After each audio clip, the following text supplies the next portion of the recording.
Hey, what's up, everybody? Welcome into the show. Got a good one for you here today. I'm going to be talking to you about my fantasy football guide to the second half of the fantasy football season. Now, this is the step-by-step process that I go through every single year in every one of my leagues to prepare myself for the second half of the season. Now, the reason I do this is because the second half of the season is just so different than the first half because we're dealing with a lot more injuries, a lot more bye weeks, and we're trying to make our playoff push. So the way that we approach the second half of the season is just so different. So I'm going to get right into it, guys. But real quick, I don't ask for this often, but if you do find my videos helpful and you find yourself watching the channel and actually getting good advice from me, please hit that subscribe button below and do drop a like on my videos, as these things are essential for me growing my channel. And for me to continue to do my podcast, I do need my channel to grow. So if you want to help me out, go ahead and hit the subscribe button below. But without any further ado, I'm going to get right into my guide to the second half.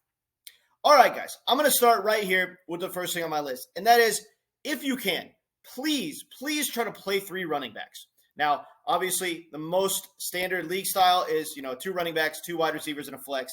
So, if you're playing in this type of league, I think that the optimal play is to play a running back at your flex position. Now, obviously, it very much depends on your roster construction.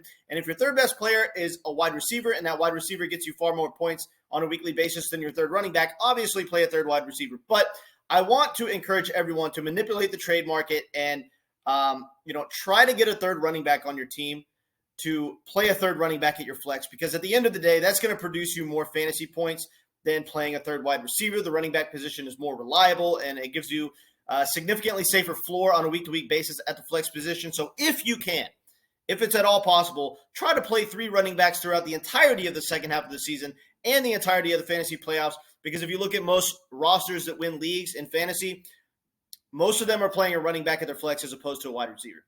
Next on my list is I want to encourage everyone to try to find the elite sleepers. Like, last year we had Amon-Ra St. Brown come in and win a ton of people their leagues. He seemingly came out of nowhere. Nobody knew about him, and then he came out and just absolutely exploded. So if you're able to find one of these sleepers, it can provide you a tremendous advantage in your league and potentially even win you your league. Now, what I'm going to do is I'm going to give you guys a list of my sleepers. Now, these are guys that I think have serious potential for the second half of the season, and they're not really on a lot of people's radar. And right now, you could either get them off the waiver wire or get them in the trade market for like absolutely nothing. Now, I think these guys are going to provide tremendous upside in the second half of the season. So I'm going to give you my list, okay? But what I want you guys to do is do your own research as well. Go through the waiver wire, look at, who I think is going to potentially break out and have a monstrous second half of the season and potentially be a league winner for me, because I guarantee you guys that there are players sitting on the waiver wire right now that are league winners and nobody knows about them. So if you can do your own research and go through the waiver wire and, check out some of these players and potentially grab one of these guys, it can be awesome for you and it can win you your league. So with that being said, I'm going to give you the players that I think are going to have a huge second half and that are kind of going to come out of nowhere. Kadarius Toney, Michael Gallup, Van Jefferson, Wan'Dale Robinson, and Rachaad White. Try to grab these 5 guys, whether it be on the waiver wire or in the trade market and somebody else's team. Right now, you can get them for absolutely nothing, and I think they have serious upside for the second half. But on top of that, do your own research. Go through and look at who you think might hit in the second half of the season and potentially be a league winner for you. Because these guys, I'm going to hit on some of them, and I'm going to miss on some of them. But if you combine my research with your own research, we have the best chance possible to find the sleepers for the second half.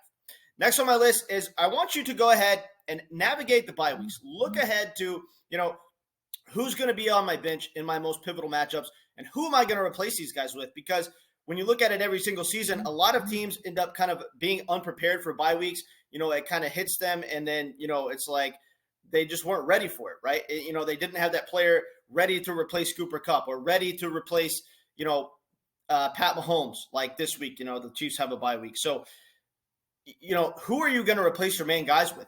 And what you're looking for is somebody who's going to give you 70% of the fantasy output that your normal guy would get you. So go ahead and look ahead to the bye weeks and try to start planning for them now.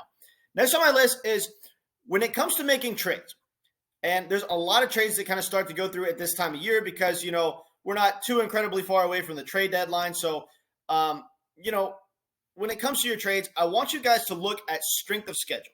So when you're drafting your team at the beginning of the year and when you're making trades extremely early in the year, you're not really paying any attention to strength of schedule because you figure everybody has generally the same strength of schedule throughout the entirety of the season. But once you get to the halfway point and you look at just the second half of the season, there are some players that have significantly better strength of schedule than others. So, if you're trading for a player that's good, but they have a really, really bad schedule, you've got to figure that their production in the first half of the season is probably going to be way better than it will be in the second half because, in the first half of the season, they probably had a softer schedule due to the fact that they have a hard schedule later, and we know that these things even themselves out. So, if players in your league that you're trying to trade for have really hard strength of schedules, I want to encourage you to think twice about trying to make a trade for these players. There's obviously some players that are totally matchup proof, but, outside of those top 15 or 20 guys, if you're trying to make a trade for a player, you really need to be paying attention to the strength of schedule. And if their strength of schedule is really tough, you might want to avoid trying to make a trade for them. Next on my list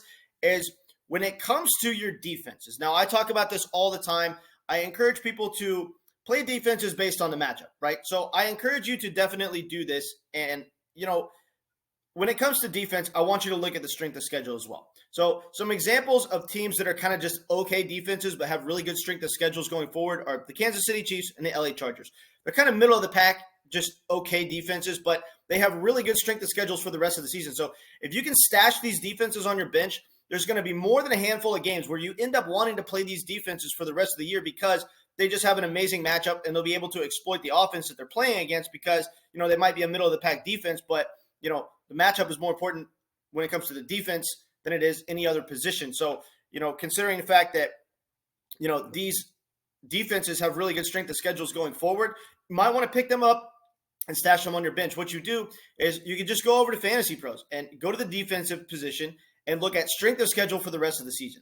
And if one of those teams has, 5 stars, 4 stars as far as their, strength of schedule for the rest of the year, it might be a good idea to pick up that defense and stash them on your bench because that means they're going to have a lot of smash matchups going on through the second half of the season, and you're going to end up wanting to play them pretty often. So go ahead and stash defenses on your team that have good strength of schedule for the rest of the year. Next on my list is I want you guys to take advantage of desperation in the trade market. And what I mean by this is, teams that are 1-6, 2-5, 3-4, these guys are going to be selling out for wins immediately because, we're starting to make our playoff push now. And there's going to be teams that, if they're far enough behind in their league as far as their games back in their standings, they're going to have to try to win pretty much every week. Almost every game is a must win going forward for those teams that are behind. And so, if you're a team that has the luxury of having a winning record right now, you can go ahead and manipulate the trade market in your favor. And, you can get players off those guys' team that don't offer them immediate value because either they're injured, but they're going to be better later. Guys like Ja'Marr Chase, perfect stash for the fantasy playoffs. You can siphon Ja'Marr Chase off somebody's roster right now that's desperate for wins because he's not offering them any immediate value. But if you have a winning record and you have the luxury of stashing Ja'Marr Chase, well, he could end up being a league winner for the fantasy playoffs, as we know, because it's Ja'Marr Chase. So, take advantage of, desperation on teams and try to get players off of teams in the league, in your league that are, 3-4 or worse, that are desperate for wins immediately.